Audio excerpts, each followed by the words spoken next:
Hello, I'm Hannah Absalom. And I'm Alex Absalom, and we are doing a little three-part series on the topic of deliverance. And really, what we want to do is just introduce the idea to you, why it's needed, some biblical foundations for it, and just understanding perhaps some context for the ministry of deliverance. So, as we look around, we would say, in our experience, but in other people's experience too, that interest in other spiritual things is on the rise.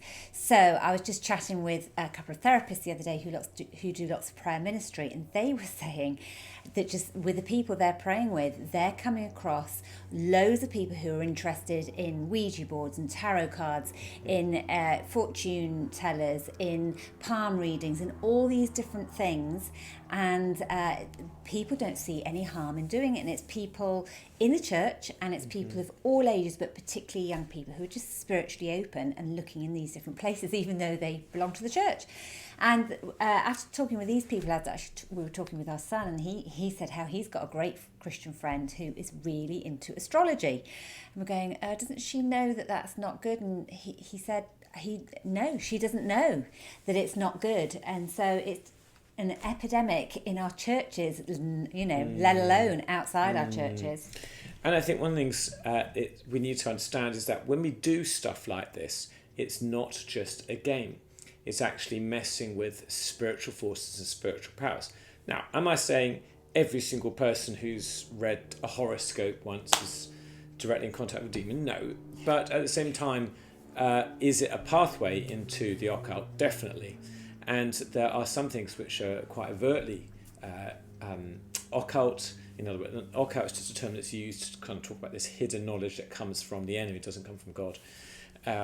And so it's definitely a major issue, and people misunderstand the gravity of what it is that they are messing with. It really can open you up to dark spiritual forces. So it's interesting how the enemy operates, and he operates in different ways in different cultures and different situations. So sort of more developing world nations, maybe it's a bit more overt because just people are more spiritual and more demonstrative. And so, I remember years ago going to Kenya, and where they were selling lots of sort of homemade crafts. There was jewellery and even some little sort of idols to ward off evil spirits. So it's, or you hear about witch doctors in those situations. So in those sorts of places, it's really overt. Whereas, by contrast, in the West, it tends to be a lot more subtle. So it's something which the enemy perhaps has hidden behind, but it has the same horrible outcomes of oppression and causing all sorts of problems in people's lives.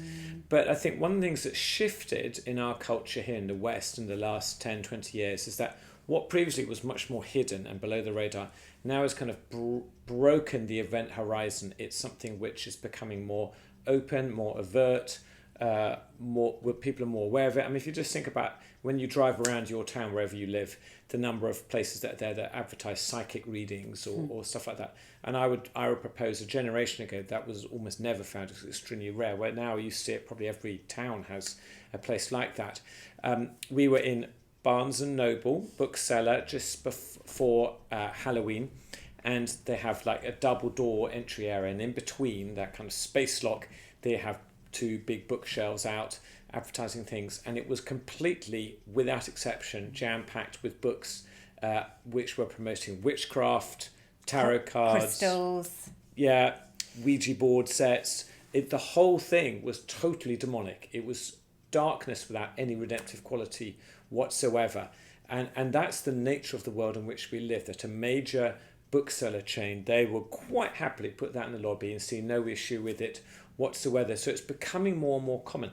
And I think one of the things that we're going to experience as the church is that not only are believers messing with this stuff, but also as we reach the lost are going to be more lost.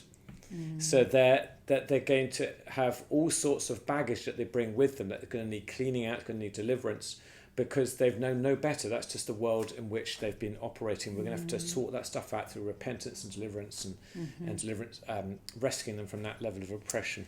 So just as we start to wrap up, it'd be good for you to ask the Lord to open your eyes to what's going on in your context. So within your church and the people in your church, but also in your community, you know, different stores, or, you know, as you drive down the road, you know, what is the sort of the spiritual stuff that's going on that's not from the Lord, but that people are looking at and dabbling in. So yeah, ask the Lord to open your eyes. So a bit of a spiritual audit for your context where you are. All right, so next time what we're going to do is look at some of the scriptural basis for deliverance to give you a good foundation. And then after the third session, we're going to look at the 5 levels of demonic influence and how those can impact people's lives. And all this is going to lead to a 2-part skill session that we're doing on deliverance. And so we'll put the links into that, but we'd love for you to consider coming along to that. It's going to be 2 1-hour live Zoom sessions with videos that are available for you to use in your local church or ministry context as well. So hope that's going to be useful, but I hope these individual videos will be of use to you. So don't forget, do the audit that Hannah's recommended that you do.